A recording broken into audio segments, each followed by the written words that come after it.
You can't find the answers by declaring a society democratic. You can only find the answers by research and development.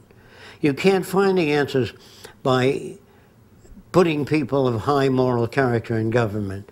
You can only find the answers by innovation, by studying the systems and the problems and working on methods of alleviating those problems, not through law.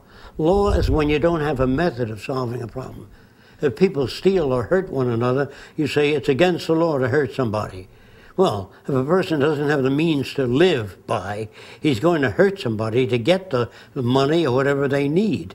So that isn't dealing with a problem. Law is really avoiding problems. It's just nailing a proclamation on the wall saying, you don't do this. You see, it doesn't work. In the long run, you might cause people to consider an action before they take it. But all laws come into existence because of scarcity. Always difficult to imagine that. When there's scarcity of water, people will steal it, remove it, if not for themselves, for their children.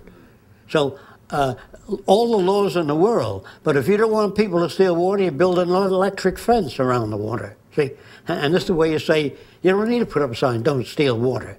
But those people will die.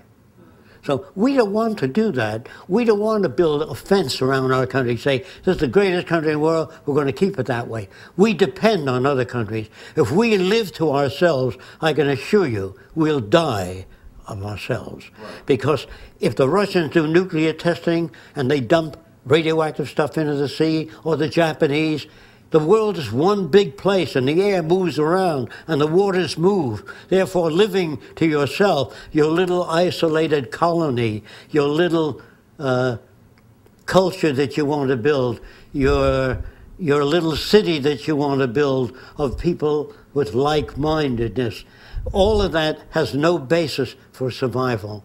Because in the event of catastrophic failure, you will be invaded by the minorities if they don't have food, water, or the wherewithal to live.